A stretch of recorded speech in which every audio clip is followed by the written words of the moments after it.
I was actually talking to my homies the other day about how weird it is that we think we're the first smart things to ever live on Earth, and I'm not saying I'm a conspiracy guy, but you ever look at the Great Pyramid and just feel like something's off?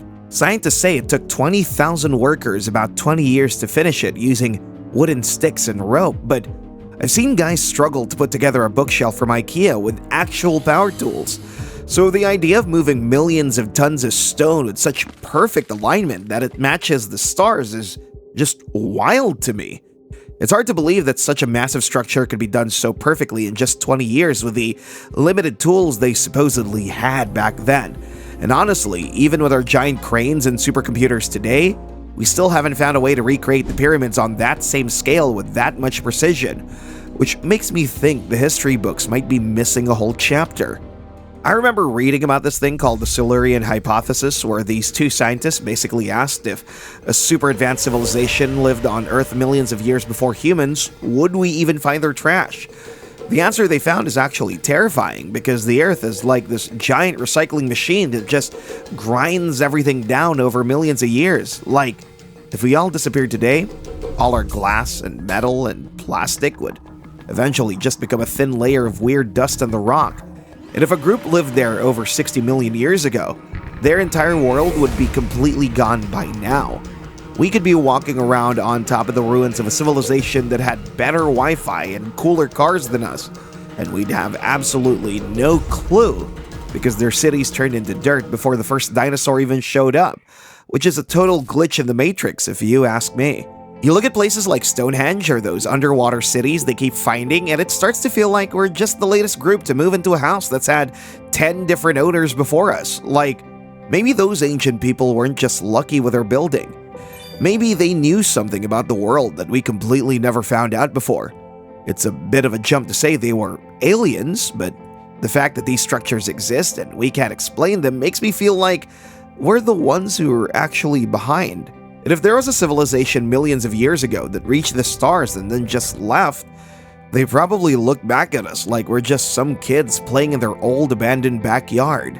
But if you think us being potentially the second place winners on our own planet is bad, you haven't seen the leaderboard for the rest of the universe, because back in 1964, this Soviet scientist named Nikolai Kardashev came up with a way to rank how pro a civilization is based on how much energy they can gobble up.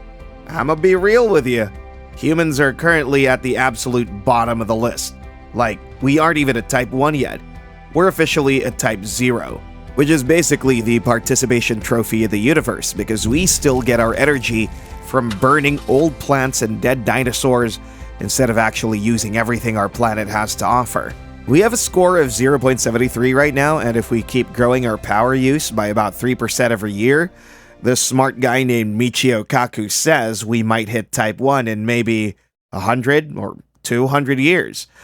Once we hit that level, we'd basically have a remote control for the entire Earth. Like, we'd be able to stop earthquakes or decide when it rains. And we could even build whole cities on top of the ocean or harness volcanoes to charge our phones.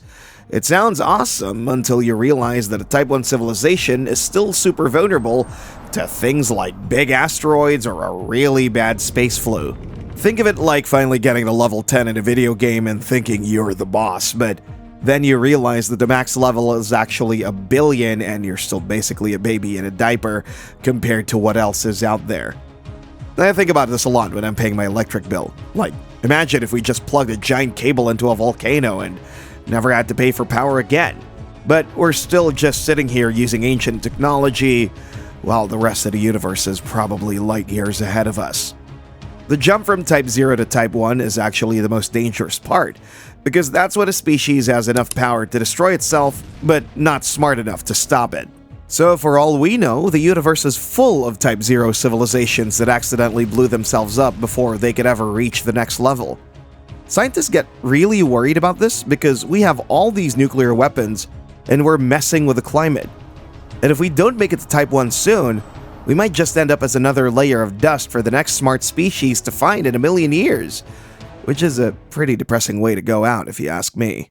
While Type 1 is just figuring out how to not set their own house on fire, Type 2 civilizations are basically the ones who decided to buy the whole neighborhood.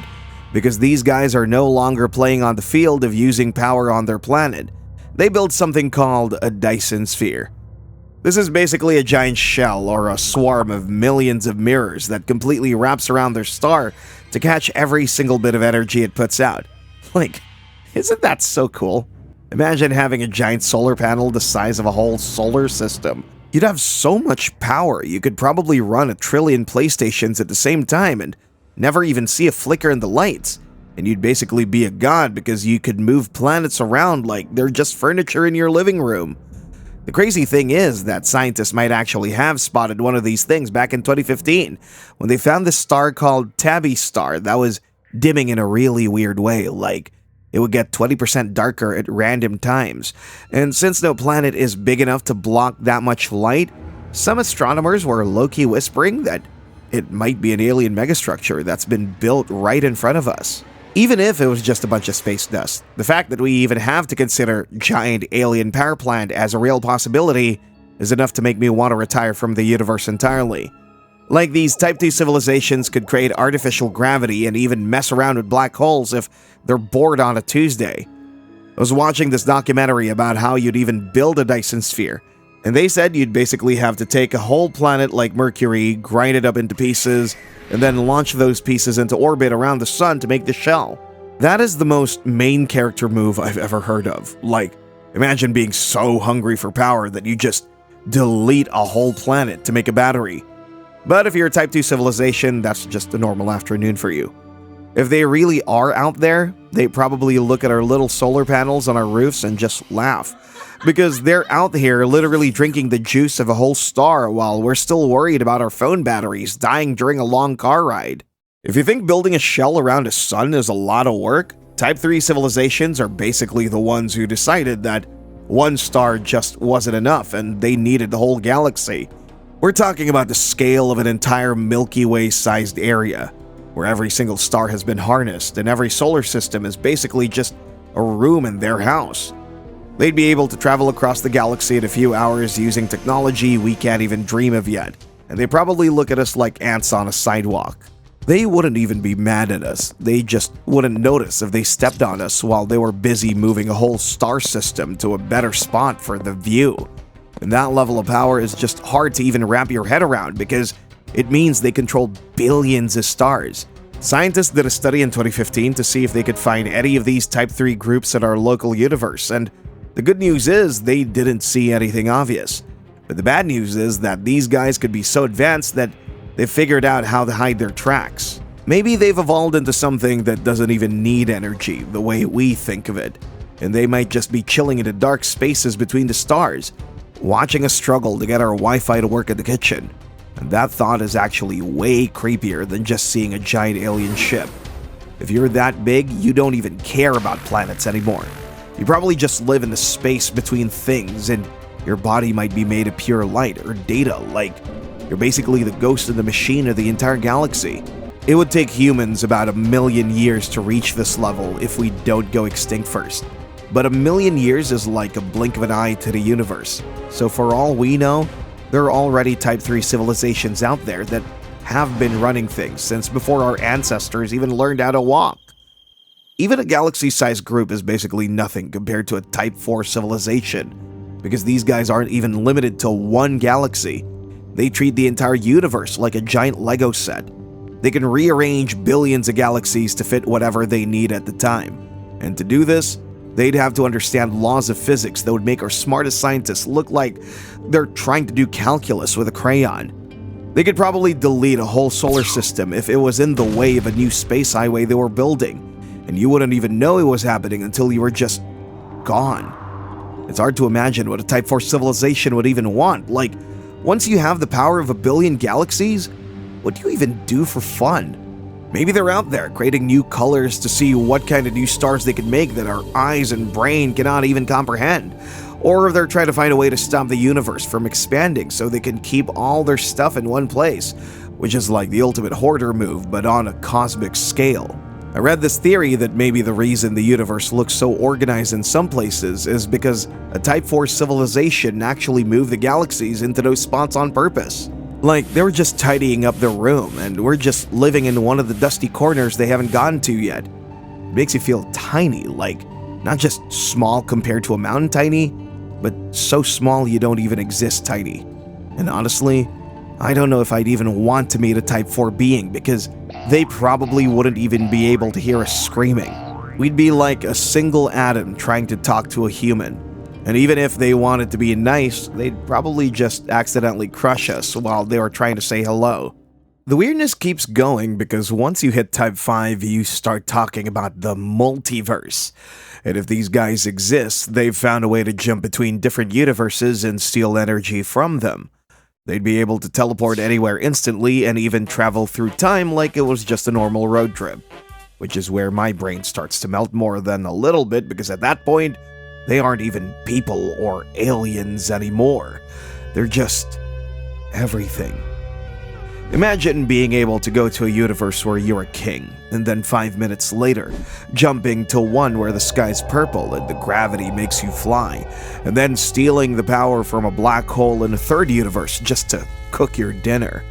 That's the kind of life a Type 5 civilization lives, and they probably have thousands of different versions of themselves hanging out in a giant cosmic chat room, which sounds like a total headache if I'm gonna be honest. And then you have Type 6, which is just even more insane, because these guys would exist completely outside of space and time. Like they could create and destroy multiverses with a snap of their fingers. They're basically the ones writing the code for reality itself, and we're talking about beings that don't have bodies and don't live on planets. They just exist at every moment at once, which is a vibe I'm definitely not ready for. If they wanted to, they could just change the speed of light or make gravity work backwards, and we'd all just have to deal with it because they're the ones in charge of the settings menu for the entire existence of everything. This category probably gave birth to the concept for why my philosophy teacher in high school said, just because the sun rises every day doesn't mean it'll be tomorrow. Like, think about it for a bit. Who knows whether after you finish watching this video, the laws of the world you've been believing your whole life and for as many lives as have been passed down in history and science just changed all of a sudden. I sometimes wonder if those weird glitches people talk about, like deja vus you experience where you sometimes feel like you've seen what's happened in front of you before, or when you lose your keys and then find them in a place you've already checked, or just Type 6 aliens messing with the code of our universe for a laugh. Like they're just bored and want to see how we react when things stop making sense. It's a scary thought that our whole reality could just be a playground for something that doesn't even have a shape. But that's the level of power we're talking about when we go this far up the scale. But the absolute peak, the thing that really keeps the people in lab coats up at night, is what they call Type 7 or the Omega Civilization. And this is the one that really sounds like a horror movie if you think about it for more than just a moment. These guys have unlocked the secret to basically being immortal by using virtual technology and pocket dimensions. Like they can literally create a tiny baby universe that only they live in, and they can program every single atom in that universe to do exactly what they want. Imagine being able to live forever when your current universe starts to get old and cold, and you just hop into a new one you've built yourself. And then you build a universe inside that universe, like a never-ending set of those Russian nesting dolls, and you just keep going forever. They could program their own bodies to never age and their minds to never get tired, and they'd spend trillions of years just exploring every possible feeling and experience they could think of. And since they can control time, trillions of years to them might just be a fun afternoon. The part that's actually terrifying is that if a Type 7 civilization exists, they might be the ones who made our universe as a hobby or a science project, and we're all just living in a pocket dimension on some alien teenager's desk. If he gets bored and decides to start a new project, he might just hit the delete key on our entire reality. It is like being a character in a video game and realizing the player might just turn off the console because he wants to go get a sandwich. I was talking to a buddy about this, and he was like, "Bro, what if we're just in a simulation, inside a simulation, inside another simulation?" And I had to stop him right there because that is the kind of thought that makes you want to just walk into the ocean and never turn back. If an Omega civilization is that powerful, they could be watching every single thing we do, and every choice we make is just a data point for them to study, which is the ultimate lack of privacy. They could be immortal because they figured out how to turn their brains into pure information that never decays. They just float through these pocket dimensions they built, living in a world of perfect colors and perfect food that never runs out. It sounds like heaven, but it's also kind of lonely if you think about it. Because once you've done everything and seen everything and you can't ever die, what's there left to do? And maybe that's why they made us. Like, we're just the entertainment because we're unpredictable. And we have all these messy emotions that they gave up a long time ago. I'd love to think that we're the smartest things in the universe, but the deeper you look, the more it feels like we're just the newest players at a game that's been going on for billions of years, and the high scores are so high we can't even see them from down here. We're still trying to figure out how to get along with our neighbors while these Omega beings are out here literally building new realities every time they get a little bit bored. Scientists look at all of this and they see a path for us to get there, but they also see all the ways we could mess it up. Like a Type 1 civilization could run out of resources and die off before they ever learn how to use their star. Or a Type 2 group could accidentally blow up their sun while trying to wrap it in a giant mirror. Every step up the ladder is a new exponentially increased chance to accidentally delete yourself, which is why we haven't seen any of these groups yet. Maybe they all just get too powerful for their own good and end up becoming a was instead of an is. But hey, at least for now we're still here on Earth. And even if we're just the starter version of a civilization, we've got a pretty good setup. And maybe one day we'll be the ones building pocket universes and living forever. Until then, I'm probably just gonna stick to worrying about whether I left the stove on or if that weird light in the sky is an alien megastructure or just a satellite reflecting the sun. Because thinking about being deleted by an alien teenager is just a bit too much for a Friday afternoon. It's crazy how much we don't know, and the more we learn, the more we realize that the universe is way bigger and way weirder than any movie we've ever seen. And honestly, that's what makes it so exciting to be alive right now. We're right on the edge of becoming something more. And even if it is scary, I'd rather be part of the species that's trying to climb the ladder than just stay at the bottom forever.